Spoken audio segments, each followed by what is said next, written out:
Everyone, hope you all are doing well. This is me ji and आज हमारे साथ है हमारी बेटी और ये चाह रही थी जी जो फ्रंट है वो कर्टन बैंग्स थोड़े से कट हो जाएं और बहुत नर्वस भी थी और बहुत ज़्यादा डरी भी हुई थी कि यार प्लीज़ मामा प्लीज़ अच्छे से काट देना और पता नहीं मुझे कटवाने चाहिए आपसे या नहीं कटवाने चाहिए। और मैं उसको बहुत तसल्लियाँ दे रही थी कि यार डोंट वरी, ये तो मेरे बाएं हाथ का खेल है, टेंशन मत लो।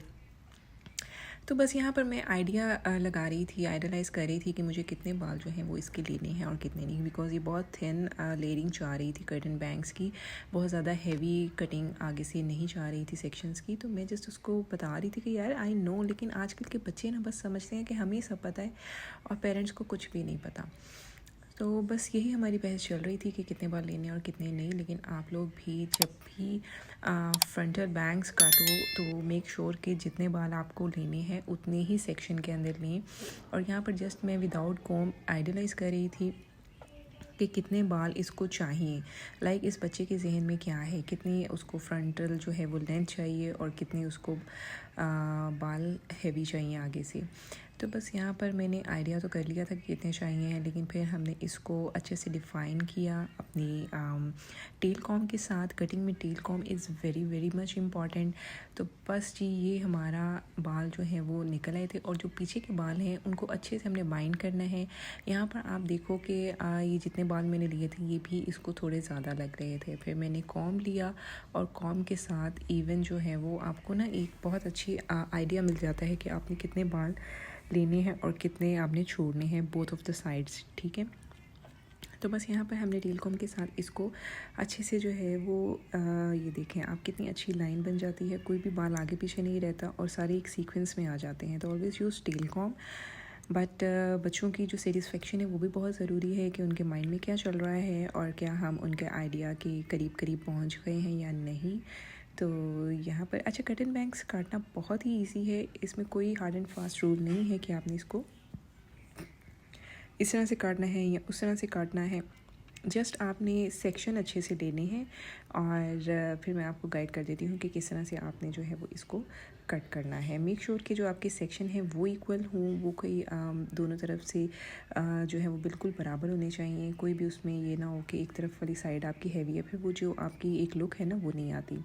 तो बस यहाँ पर हमने जो है वो फ्रंटल लेंथ ले ली है और अब जो पीछे के बाल हैं उसको मैं अच्छे से टाई कर दूंगी ताकि कोई भी पिछला बाल जो है वो अगले बालों में मिक्स ना हो जाए और आपको कटिंग करने में भी जो है वो आसानी रहती है।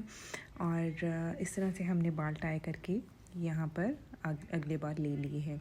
अब आपने अपनी लेंथ का ध्यान रखना है, ठीक है। आप जितना फ्रंट का जो सेक्शन लेते हो ना उसको काटने के बाद ही आपने बाकी बालों का आइडलाइज़ कर देना है कि ये आपके बाल जो हैं वो बाकी किस शेप में कटेंगे।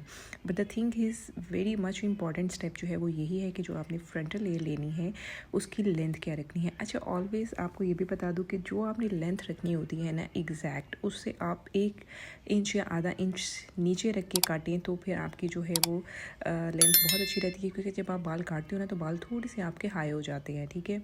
तो फिर जो आपकी एक्चुअल लेंथ होती है उससे फिर आप थोड़ा सा जो है वो डिस्टर्ब होते हो कि यार ये तो ज़्यादा छोटे हो गए हैं। तो मेक श्योर कि आप स्टेप्स को जो है वो ऐसा ऐसा से काटें ताकि आपकी जो एक्चुअल लेंथ है या जो डिज़ायर लेंथ है आप वहाँ तक पहुँच सको। तो बस यहाँ पर हमने ये जो सेंटर का बाल है ना, सेंटर की जो हमारी लेयर होती है, फर्स्ट स्टेप जो होता है उसको कट कर लेना है। जब वो कट हो जाएगा तो उसी के अकॉर्डिंगली आपने जो है वो कैंची को थोड़ा सा तिरछा रखना है नीचे की तरफ और आपने ऊपर के बालों के साथ उसको मैच करके काट देना है। वेरी सिंपल वे और बहुत ही इजी रहता है इस तरह से काटना, ठीक है।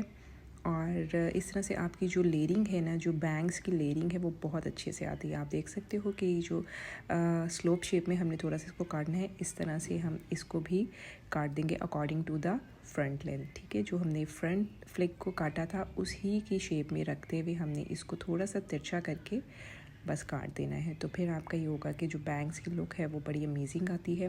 और आप इसको थिन सीजर के साथ थिन भी कर सकते हो, ठीक है। इस तरह से हमने काट कर इसको शेप दे लेनी है। अब हम बालों को वेट कर लेते हैं, थोड़ा सा स्प्रे कर लेते हैं ताकि हमारी जो सारी लेंथ्स हैं उसकी जो कटिंग है वो इक्वली हो गई है, ये हम चेक कर लेंगे। और इसी तरह से आप भी जो है वो घर पर बड़ी ही आसानी से अपने जो कर्टन बैंग्स हैं वो काट सकती हैं। और ये जो हमारे साइड के बाल हैं वो बच्ची को थोड़े से लेंथ में चाहिए थे, तो वो हम इसके बाद काटेंगे। पहले हम अपनी जो ये कटिंग है उसको नीट कर लेंगे। और आप चाहो तो आप इसी सीज़र के साथ इसको थिन कर सकते हो, नहीं तो थिन सीज़र्स भी मिल जाते हैं, आप उसके साथ भी इसको थिन कर सकती हैं। अच्छा जी, ये लेंथ थोड़ी हमें लॉन्ग रखनी है क्योंकि कर्टन बैंग्स की डिमांड है कि जो आपकी साइड लेंथ है वो थोड़ी सी लॉन्ग अच्छी लगती है। और इसको भी हमने तिरछे अंदाज में ही काटना है, ठीक है, इस तरह से। और इसी तरह से हम दूसरी साइड को भी कट कर लेंगे और दोनों साइड्स जो हैं वो हमारी इक्वल हो जाएंगी, ठीक है। ये आप देख सकते हैं इस तरह से लेयरिंग की शेप में आ जाएगा। इसी लेंथ को लेकर आपने इसके इक्वली कट कर देना है एंड दैट्स इट। इतना सा काम है और आपके जो हज़ारों पैसे हैं ना वो इजीली बच सकते हैं और आप घर में भी बहुत ही अच्छी शेप में कर्टन बैंग्स को काट सकते हैं। और मुझे कमेंट्स में ज़रूर बताइएगा कि आपको कटिंग कैसी लगी। और दूसरा, जो मेरे चैनल पर न्यू है वो सब्सक्राइब ज़रूर कर ले ताकि मज़ीद आने वाली अच्छी अच्छी वीडियोस और अच्छी अच्छी टिप्स आपके साथ शेयर हो सके। तो दैट्स इट जी, हमारी कटिंग ऑलमोस्ट डन है और अब हम इसको अच्छे से सेट करके आपको दिखाएंगे। और इतना सा काम था और शी वाज सो स्केयर्ड कि यार पता नहीं मामा आप मुझे क्या बनाएंगी। एंड द थिंग इज़ कि ये आप चेक करो। अब मैं चेक करी थी कि जो इसकी डिज़ायर लेंथ है उसके अकॉर्डिंगली हमारी जो है वो शेप आ गई है या नहीं आ गई। तो फाइनली आप इसको चेक करके उसके अकॉर्डिंग भी काट सकते हैं। कोई एक आधा बाल जो लंबा रह जाता है उसको भी आप गीले करने के बाद आपको पता चल जाता है कि कहाँ पे आपकी जो मिस्टेक है वो है और कहाँ पर नहीं है, ठीक है। अब आप ये देख सकते हैं जी, दोनों साइड्स हमारी कट गई हैं बहुत ही ब्यूटीफुली। और तो बस जी दैट्स इट, इतना सा काम था। अब हम हॉट ब्रश ले लेंगे या कोई भी आप ड्रायर ले सकते हो विद ब्रश और उसके साथ आप इसको सेट कर लीजिएगा। वेरी सिंपल, आपने इसको इस तरह से सेट करना है और उसके बाद आपके बाल जो हैं वो बहुत ही अमेजिंग लगेंगे। सो बस इसके मैं गर्म होने का वेट कर रही थी। जैसे ये ब्रश गर्म हो जाएगा तो फिर हम इसको एक शेप दे देंगे। शेप आप अपनी मर्ज़ी से कोई भी दे सकते हैं, लेकिन अगर आप कर्टन बैंग्स चाह रहे हो तो उसकी शेप जो है वो इसी तरीके से आएगी। जो फ्रंटल बैंग्स हैं उनको आपने इस तरह से सेट कर लेना है और बहुत ही खूबसूरती के साथ ये सेट भी हो जाते हैं और बहुत ही इजी वे में सेट हो जाते हैं। तो जो लोग मेरे चैनल पर न्यू हैं वो सब्सक्राइब ज़रूर कर लें ताकि मज़ीद आने वाली वीडियोज़ भी आपके साथ शेयर हो सके। और मुझे कमेंट्स में ज़रूर बताइएगा कि आपको कटिंग कैसी लगी। And don't forget to watch the end. जो फाइनल लुक है, जो फाइनल रिज़ल्ट है इसका, वो ज़रूर देखिएगा।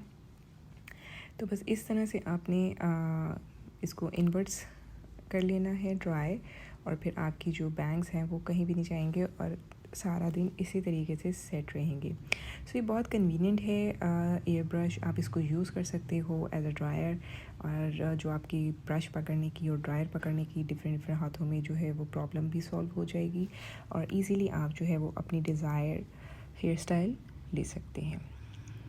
तो बस जी दैट्स इट, ये था हमारे कर्टन बैंग्स का ब्यूटीफुल सा ट्यूटोरियल। आई होप कि आपको पसंद आया होगा और अब मैं आपको इसकी फ़ाइनल रिज़ल्ट दिखाती हूँ। अच्छा, हमने पहले इसको इन्वर्ट करना है ताकि आपके जो बाल हैं उनमें एक बाउंस आ जाए, क्योंकि कर्टन बैंग्स जो है वो थोड़े से फ्लफ़ी अच्छे लगते हैं।